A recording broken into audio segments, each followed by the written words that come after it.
Hi, John with eTrailer. Hey, if you need more space or more cargo capacity on your Edge, well, take a look. Trailer hitches aren't just for towing anymore. This is the eTrailer Class 3 receiver hitch. It's going on our 2019 Ford Edge. So let's take a closer look at this particular hitch on our Ford Edge. This is going to be the same finish that we have on our eTrailer hitches. This is like a textured flat black powder coat on it. It looks good on the majority of cars that we install these on. Unless you have a glossy bumper or something, I really like the flat black look on these hitches. This hitch is a hidden cross tube hitch. All you're really going to see is just the receiver portion down here. This is pretty cool. I like the way this one looks. We also have another hitch available that does have the exposed cross tube, and it sits down below here. Between the two hitches, it's, for my money, I like this one. It installs about the same. There's no cutting that you have to do to get it up and installed on here. Now this particular hitch is 2 inches by 2 inches. It's a Class 3. So it's going to have a reinforced collar. And these hitches are some of the most popular out there on the market. So when you're looking at either a ball mount or accessories like cargo carriers and bike racks, you're going to have the most options with this size hitch. Let's look at some of the specs on it. As far as the pinhole on the side, this takes a 5/8 inch pin and clip. Now these aren't included, but we have these available here at eTrailer. And if you're towing, if you're new to towing, you need these. If you are in the market just for, say, bike racks and cargo carriers, a lot of those accessories already come with something like this. They call it an anti-rattle clip, and it'll thread down and lock down tight onto the hitch. Now, let's talk at the chain hangers on the side here. This is an interesting side plate style. It's kind of convenient to get your S-hooks on there, or it'll take the bigger clevis style. And it sits a little bit lower, I think, but on this Edge, there's things like your exhaust that sit even lower than this, so it doesn't look like it's going to be that big of a deal. So let's get some measurements on our hitch. This is going to help you when choosing accessories like bike racks and cargo carriers. Just kind of let you know how this sits on our Edge here. From the ground to the top of the inner collar right here, we're looking at 11 3/4 inches. The other measurement we like to do is from the center of the pinhole out to the edge of your bumper here. And on this particular one, it sits back quite a bit. So it's looking like 6 inches. And I'll just give you the measurement. We don't normally do this, but the measurement from the ground to the bottom of this collar right here, it's like 7 3/4.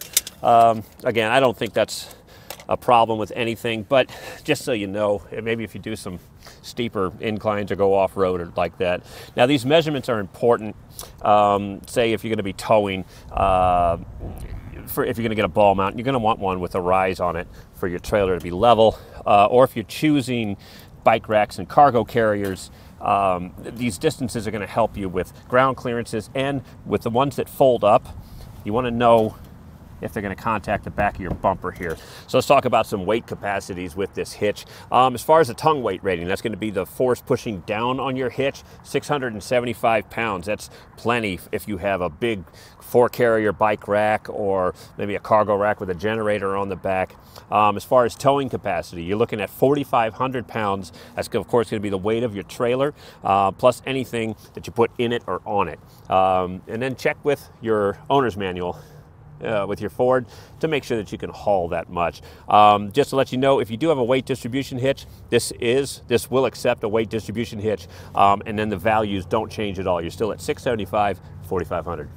Now we've had some questions about adding a trailer hitch on your Edge that's equipped with a kick sensor. This particular model isn't equipped with one, so we can't show you on this, but yes, your kick sensor will still work. Now, it'll be a little bit hindered by the hitch in this general area, but we have found on other models, if you go either to the left or just to the right of it, your kick sensor will still work.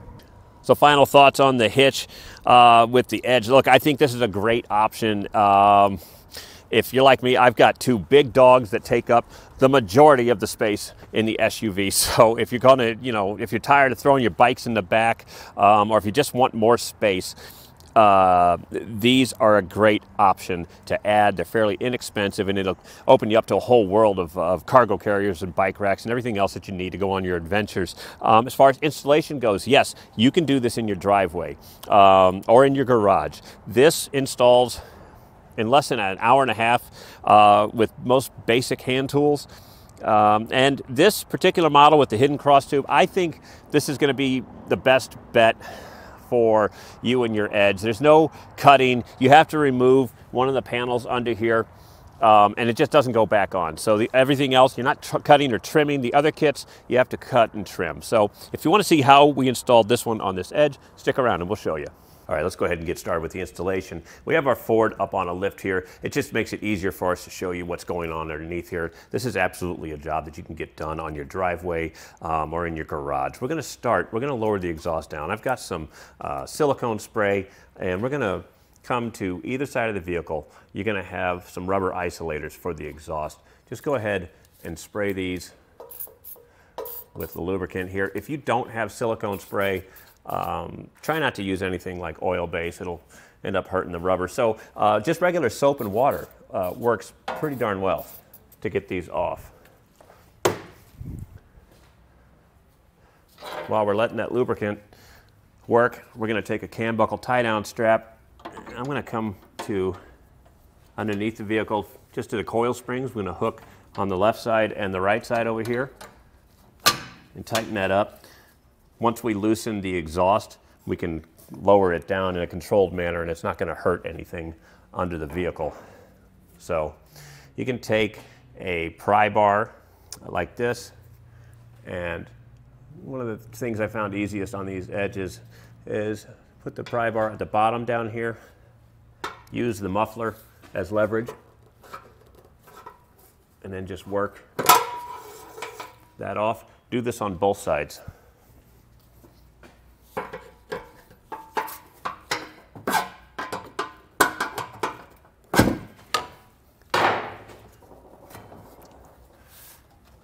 And then we can lower the exhaust down and give us room to work. Next, we'll come over to the rear corner of the vehicle here. We're going to be removing the two fasteners here. These are 7/32, or if you have metric, you can use 5.5 millimeter.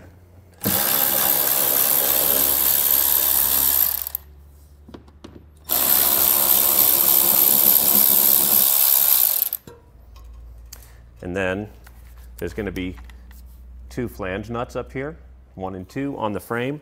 Those are 10 millimeter. Those need to come off too.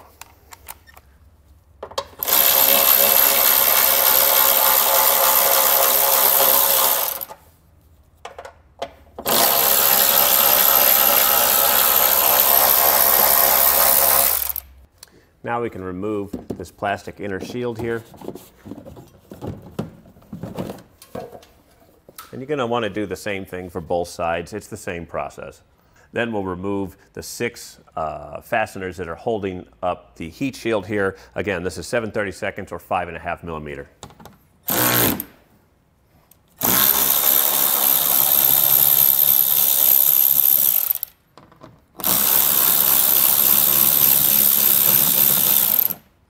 Now the last thing holding this heat shield up is going to be a 10 millimeter flange nut that's right up in the middle right here.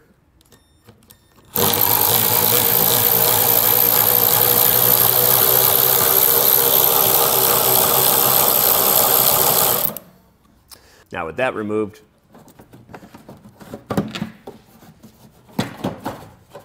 go ahead and remove the heat shield. Next, you're going to see the stud that we used with that flange nut to remove the heat shield. This has to go. So I'm going to use a Dremel tool and a cutoff wheel to cut that off. If you don't have that, you can even take some vice grips and sit here and work it back and forth to break it off. So however you choose to do it, a Sawzall if you want to get under here and do that. This is going to be just easiest for us.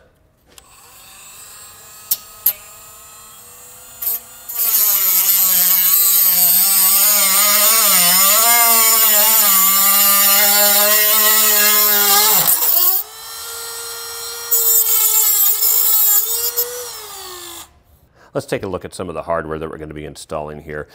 We are going to be fishing the wire into the frame. Included in this kit, you're going to have a fish wire that's coiled up. You're going to have a spacer block, a carriage bolt, and then a serrated flange nut. So we'll come over to the frame, and we're going to have our hardware come through this hole and this one on the bottom, and this one on the side of the frame. So to fish our hardware in, we're going to be using this hole as the access hole. Everything can fit right through there. So I found when doing this, I usually like to work my way from the furthest point back. It's just easier, and we'll insert the spring through the bottom hole here first. And I kind of bent the wire so that it comes out. You'll insert the carriage block, thread that on there, and then thread the carriage bolt.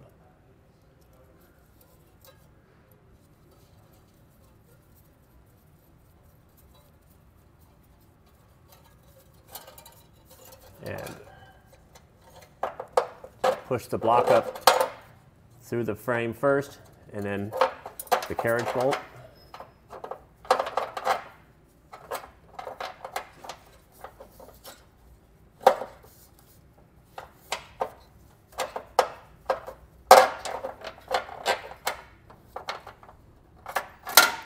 Okay, well, okay, this one, that was kind of harder than normal. It's a pretty tight fit.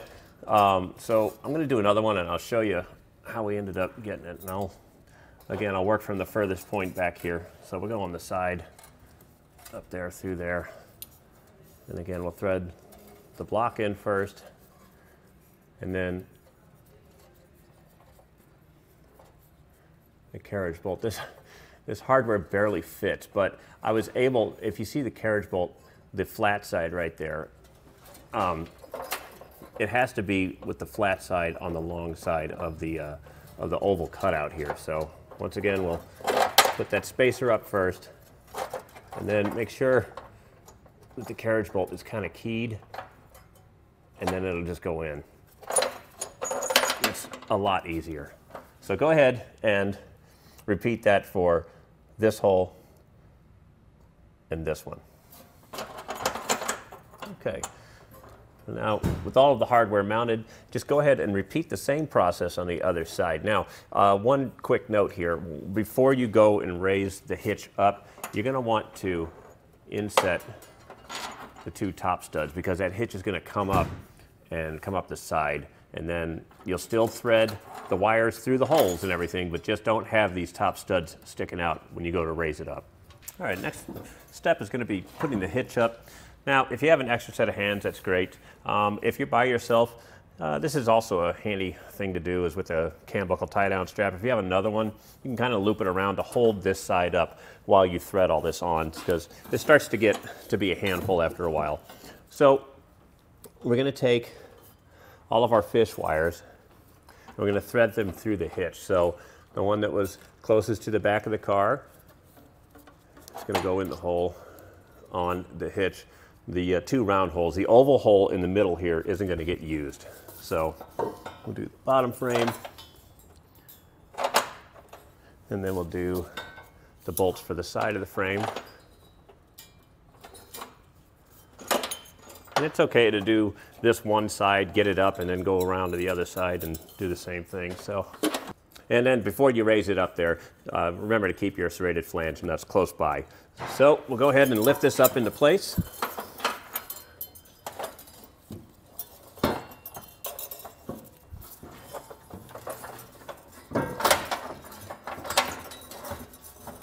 Okay, right now you only need one to hold this up. So while it's up there, go ahead and take the fish wire off.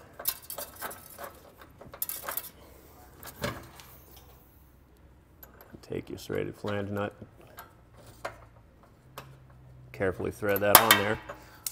That's why you keep more than one handy.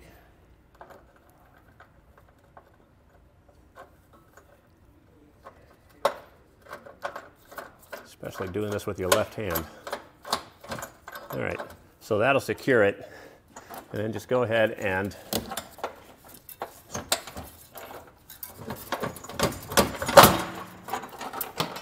fish the rest of these wires through. And for these top ones, you may have to rock the hitch back and forth. So go ahead and get your flange nuts on all of these, and then repeat that same process on the other side. Real quick, I did forget to mention that in the kit you have the serrated flange nuts. Now you also will have two of these, just a regular nut and a split ring lock washer. Those go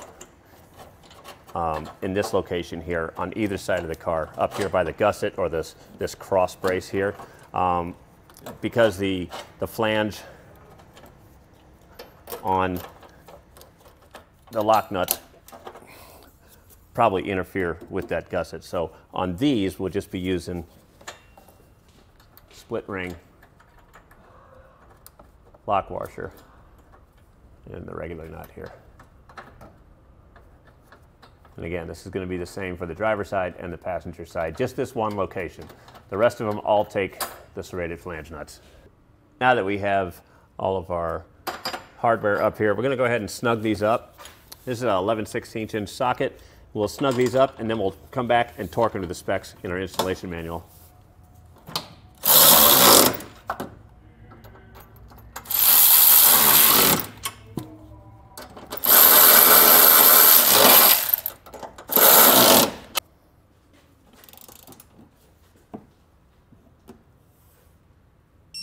Now with our hitch bolted up, the next step is going to be, we're going to be replacing our plastic trim panels. Now with this particular hitch, there is no trimming required. That's one of the reasons why I prefer this kit over the other e-trailer hitch that we have that has an exposed cross tube on it. You have to trim these. This is just going to go right back up in the same location as we took it off on both sides.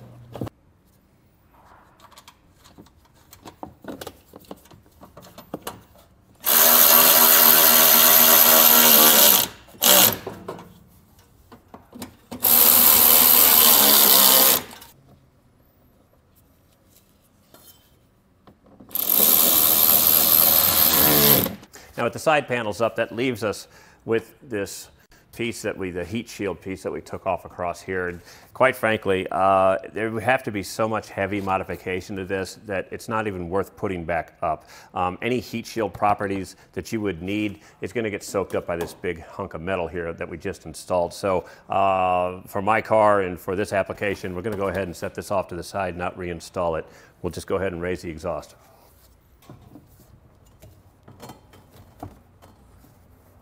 Put that up there, and you can swing the exhaust from side to side to make this a little bit easier.